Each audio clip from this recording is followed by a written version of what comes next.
Oi, galera da GV Economia, como é que foi? Prova bonita, mas difícil como sempre, né? Bom, eu vou fazer a resolução com vocês da questão 16 a 30. Vamos lá? Questão 16. Sendo m um número inteiro, considere a equação polinomial 3x² mais 2x³ mais mx² menos 4x igual a zero na incógnita x, que possui uma raiz racional entre menos 4/5 e menos meio. Nessas condições, a menor raiz irracional da equação é igual a... Muito bem.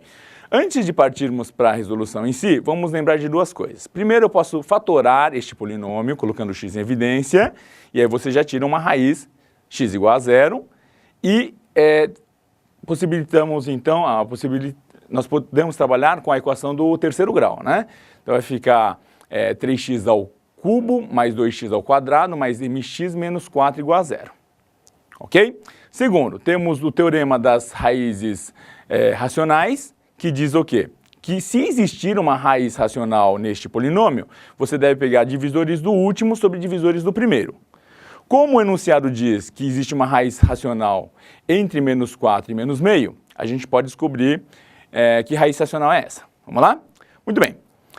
Então, nós descobrimos que uma raiz é zero, a outra raiz racional é menos 2/3, e utilizando o dispositivo de Breuer-Ruffini, chegamos então que o m que ele dá na equação é igual a menos 6.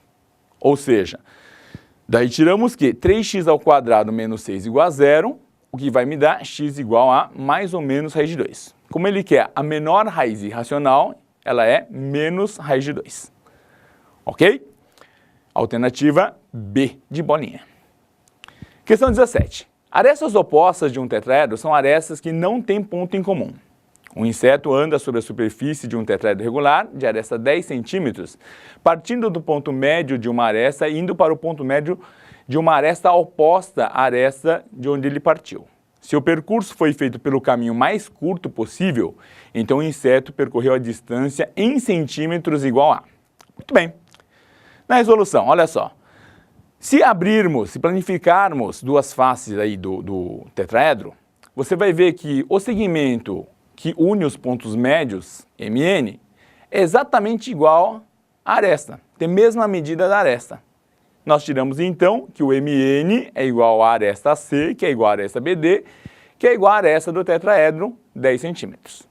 A alternativa D, como nós podemos verificar. Ok? Vamos lá, questão 18. Nossa, essa questão aí, o que nós fizemos em sala de aula, acho que eu mesmo fiz umas 3 vezes essa questão, fora os outros professores de matemática, né? O polígono do plano cartesiano determinado pela relação módulo de 3x mais módulo de 4y igual a 12 tem área igual a... É só você verificar em cada um dos quadrantes. Então, como é que fica a equação no primeiro quadrante? 3x mais 4y igual a 12. Como é que fica a equação no segundo quadrante? Menos 3x mais 4y igual a 12. No terceiro quadrante, menos 3x menos 4y igual a 12. E no quarto quadrante, 3x menos 4y igual a 12. Olha, isso dá um losango. A área do losango, como é que calcula? Diagonal vezes diagonal sobre 2. Diagonal maior é 8, diagonal menor é 6, sobre 2 dá 24, alternativa D. Ok? Questão 19. Dois números distintos m e n são retirados aleatoriamente do conjunto 2, 2² 2³ e assim por diante até 2/10. A probabilidade de que log de n na base m seja um número inteiro é... Bom, essa era uma das questões mais difíceis da prova, né? Vamos lá para a resolução? Bom, nós temos quantos pares ordenados? São 10 possibilidades para o primeiro, 9 para o segundo, no total de 90 pares ordenados mn. Ok? Muito bem. Agora, se o m é 2 elevado a 1, ou 2, quantas são as possibilidades para o n? Bom, o n pode ser 2², 2³ 2/4 e assim por diante até 2/10. Ou seja, você tem 9 pares ordenados se o m é igual a 2. Agora, se o m é igual a 2², quantos são os pares ordenados? Aí são 4, né? Porque você pode ter o n igual a 2/4, a 2/6, a 2/8 ou a 2/10. Da mesma forma, você tem para m igual a 2 ao cubo, 2 pares ordenados, para m igual a 2 à quarta, 1 par ordenado, e para m igual a 2 à quinta, mais 1 par ordenado. Ou seja, você tem 9 mais 4 mais 2 mais 1, num total de 90 pares, o que dá 17 sobre 90, alternativa B. E aí, como é que está até agora? Tudo tranquilo? Vamos para a próxima questão, ó, questão de geometria, grande geometria, não? E um triângulo retângulo ABC, ângulo reto em B, AC ao quadrado é 48, BP ao quadrado é 9, sendo que BP é a altura de ABC com relação ao vértice B. Nessas condições, a medida do ângulo ACB é, vamos lá? Então a figura é, a figura é essa, ó. Então eu tenho BP, que é a altura, que vale 3, né, já que BP ao quadrado é 9. AC, AC ao quadrado era 48, então AC é 4 raiz de 3, daí você tira que o PC é x, chama de x, e o AP é 4 raiz de 3 menos x. Okay? Lembra da relação trigonométrica? Desculpa, é a relação no triângulo retângulo? A altura ao quadrado é projeção vezes projeção. Então você tem que BP ao quadrado é AP vezes PC. Daqui você tira então que o x pode ser raiz de 3 ou x é 3 raiz de 3. Ora, tangente do ângulo que ele dá ali, ó, ângulo alfa, vai dar exatamente o quê?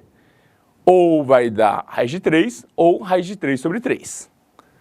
Então o ângulo alfa pode ser 60 graus ou 30 graus. Alternativa D de dadinho. Ok? Questão 21. Um ralador de queijo tem a forma de cone circular reto, de raio da base 4 centímetros e altura 10 centímetros. O queijo é ralado na base do cone e fica acumulado em seu interior. Veja a figura 1. Então, ó, a figura 1 aí com o ralador. Deseja-se retirar uma fatia de queijo com a forma de cilindro circular reto, de raio da base 8 e altura 6 centímetros. Obtida por 2 cortes perpendiculares à base, partindo do centro da base do queijo, e formando um ângulo alfa. Veja a figura 2, olha só a figura 2. De forma que o volume do queijo dessa fatia corresponda a 90% do volume do ralador. Bom, questãozinha de geometria espacial, tranquila, hein? Olha só, ele quer saber o ângulo alfa, né? Aquele ângulo alfa. Como eu tenho que 90% do volume do cone é o volume dessa fatia de queijo, então você tem que 9 décimos vezes 1/3 de π raio ao quadrado vezes a altura, que é 10, é igual a alfa sobre 360, que é a parcela aí, né, do ângulo, vezes π raio ao quadrado vezes a altura 6, ok? Daí você tira que o ângulo é 45 graus, a alternativa A, ok? Deixa eu mostrar a alternativa aqui, ó, alternativa A, ok? Muito bem. Continuando então, questão 22, questão clássica, olha, na apostila tinha mais de uma dezena de questões dessas daí, né? Se você treinou um pouquinho, já tinha condições de resolver. Tudo bem que binômio de Newton não é aquele assunto que a gente dá ênfase, porque o pessoal fala, não, isso aí não cai, não, ó. Quem acha que não cai, ó, caiu, então quem estudou foi recompensado. Vamos lá, resolução? Então você já sabe que o termo geral, termo de índice P mais 1, é 12 classe P, x elevado a P, x é o primeiro termo, né? O segundo, 1 sobre x ao cubo elevado a 12 menos P, ok? Você sabe que no termo independente, o expoente é zero. Então aquela parte lá, ó, x elevado a P, vezes 1 sobre x ao cubo elevado a 12 menos P, tem que dar x elevado a zero. Então fazendo as continhas aí, você chega ao quê? Que 4P menos 36 é zero, ou seja, P é 9. Então, o décimo termo é o termo independente, que é o termo, que é o número 12, classe 9, o que vai me dar 220, alternativa C. Claro? Muito bem.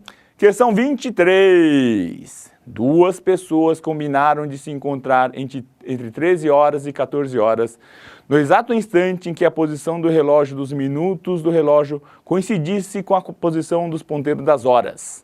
Dessa forma, o encontro foi marcado para as 13 horas e... Quantos minutos? Quantos minutos? Vamos lá? Bom, Então, é só lembrar que o ponteiro das horas percorre meio grau a cada minuto. Opa, vou botar um pouquinho aqui. O ponteiro das horas percorre meio grau a cada minuto. O ponteiro dos minutos percorre 6 graus a cada minuto. Ok? Então, dali você tira que o ângulo beta indicado na figura é 30 graus mais alfa. Ok? E o alfa é x sobre 2. Por quê? Porque você tem meio grau a cada minuto. Ok? Então, resolvendo a equação 6x igual a 30 mais x sobre 2, você vai chegar que x é 5 minutos e 5 onzeavos de minuto, alternativa C. Ok? Fácil. Muito bem. Continuando então, questão 24, outra questão de geometria. As cordas AB e CD de um círculo são perpendiculares no ponto P, sendo AP igual a 6, PB igual a 4 e CP igual a 2. O raio desse círculo mede. Vamos à resolução? Na resolução, olha só. Primeiro, vamos usar a potência do ponto P. Lembra da potência do ponto P? Então, eu tenho que PA vezes PB é igual a PC vezes PD. PA eu tenho, PB eu tenho, PC eu tenho, e eu descubro então que PD é 12. Aí é só aplicar Pitágoras nos triângulos ACP e APD, de onde você vai tirar que o AC vale 2 raiz de 10 e o AD vale 6 raiz de 5. Ora, agora você pode usar no triângulo ACD o teorema dos senos. Lembra o teorema dos senos? A sobre seno A é B sobre seno B, que é C sobre seno C, que é igual a 2R. Lembra disso? Bom, é só usar, ó. Então, AC sobre seno de ADC é igual a 2R. Daí você tira aqui o R é igual a 5 raiz de 2, alternativa E. E aí? Prova difícil? Tá dando para se virar? Ah, espero que sim, viu? Vamos lá. Continuando, questão 25. Olha só a questãozinha bonita. O valor de y no sistema de equações, olha que sistema, ó. Seno de 10 vezes x menos cosseno de 10 vezes y é igual a menos 1 sobre seno de 50. Seno de 50 vezes x mais cosseno de 50 vezes y igual a menos 1 sobre seno de 10. Olha que sistema. Bom, para resolver esse sistema, regra de Cramer, lembra de regra de Cramer? Então, vamos calcular primeiro o determinante, né? Formado aí por seno de 10 menos cosseno de 10, seno de 50 e cosseno de 50. Então, calculando esse determinante, você vai chegar no seno 10 cosseno de 50 mais seno 50 cosseno 10. Lembra disso? Seno A cosseno B mais seno B cosseno A. Ah, isso é seno de A mais B, ou seja, seno de 60 graus, que é raiz de 3 sobre 2. Ora, pela regra de Cramer, basta substituir a segunda coluna pela coluna ali, né? Que você tinha aqui, ó. Cadê? Aqui, ó. Essa coluna aqui, ó. Ok? Então, substituindo a segunda coluna, você vai chegar no dy, né? Que dá 2. Ora, o y é dy sobre d? Calculando, então, você tem que o y é 4 raiz de 3 sobre 3, alternativa A. E aí? Vamos embora? Questão 26. Olha, número complexo. O número complexo z igual a mais bi, com a e b reais, satisfaz z mais módulo de z igual 2 mais 8i, com módulo de a mais bi igual a raiz quadrada de a ao quadrado mais b ao quadrado. Nessas condições, o módulo de z elevado ao quadrado é. Mas é só equacionar, né? Fizemos várias vezes questões desse tipo. Acho que essa daí não teve muita dúvida, não. Aí, ó. Então, nós temos que a mais bi mais o módulo, né, do número z, que é raiz quadrada de a ao quadrado mais b ao quadrado, igual a 2 mais 8i. Ok? Ora, igualando parte imaginária com parte imaginária, você tem que o b vale quanto? 8.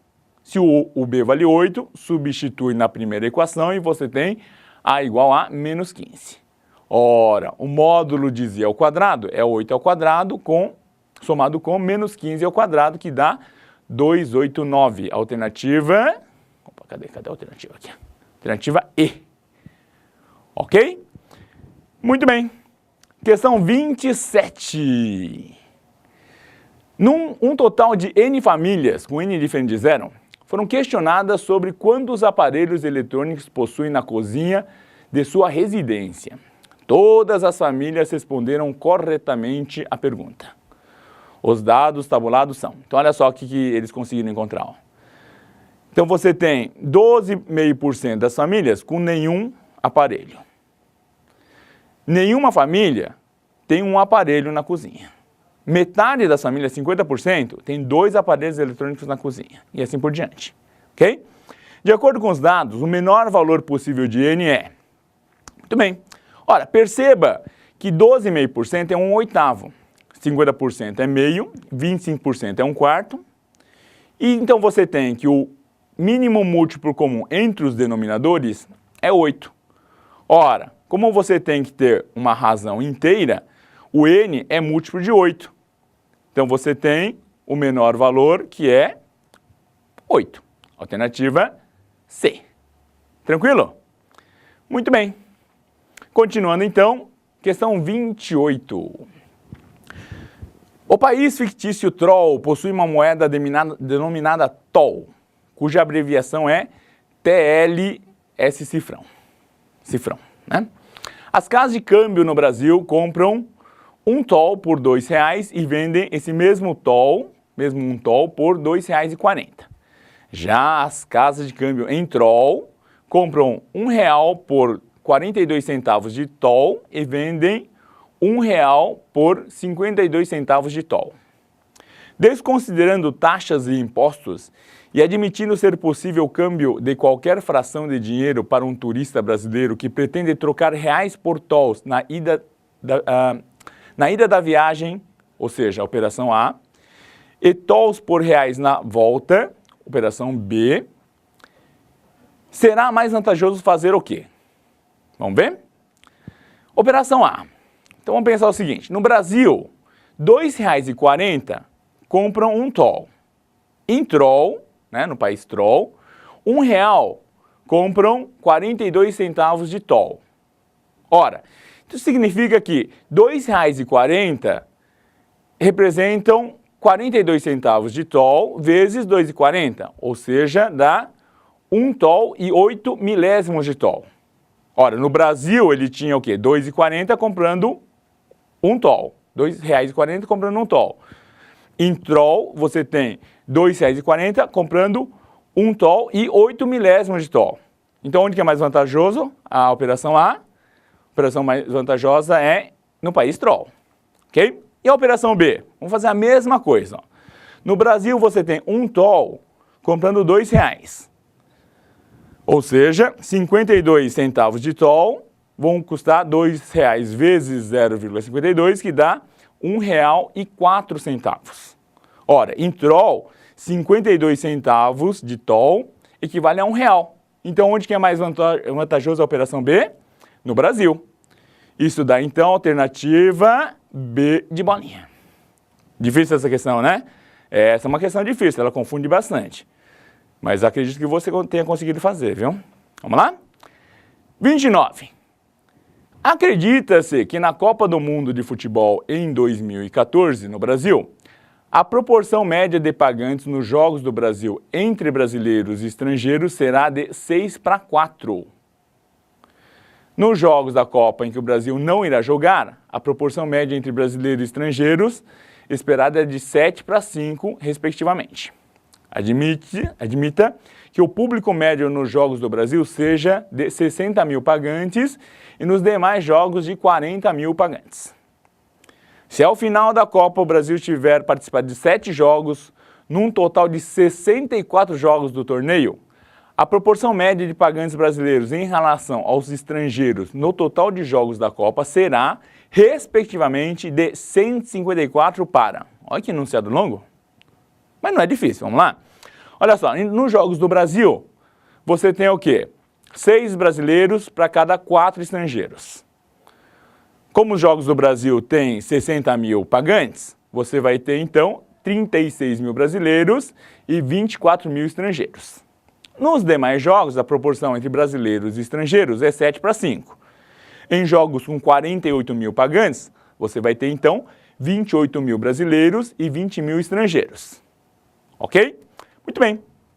Então, calculando então a média de brasileiros e estrangeiros nos jogos aí, você tem que a razão vai dar 154 para 109, alternativa E. Alternativa aqui, ó, E. Ok? Muito bem. Questão 30. A função polinomial P de x é x ao cubo mais ax ao quadrado mais bx mais c. Tem a propriedade de que a média aritmética de seus zeros, o produto de seus zeros e a soma dos coeficientes são todos iguais. Seu intercepto, né, ou intersecção do gráfico de y igual a p de x com eixo y ocorre no ponto de coordenadas 0 e 2, b é igual a. Muito bem, então vamos lá? Então vamos chamar de x1, x2 e x3 os zeros da função. Okay? Então nós temos, pela relação de Girard, que a soma das raízes vai dar menos a e o produto das raízes é menos c.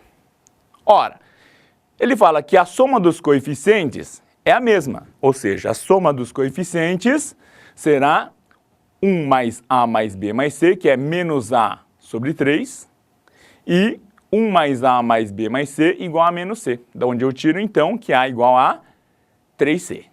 Ora, nós sabemos que o c é 2, né? Porque ele fala lá no enunciado que o ponto, o y da intersecção é, o ponto de coordenadas 0 e 2, ou seja, o y é 2, ok? Então, voltando aí para a resolução, o c é 2, então você tem que o a é 6 e o b é menos 11, o que vai me dar a alternativa... Cadê a alternativa?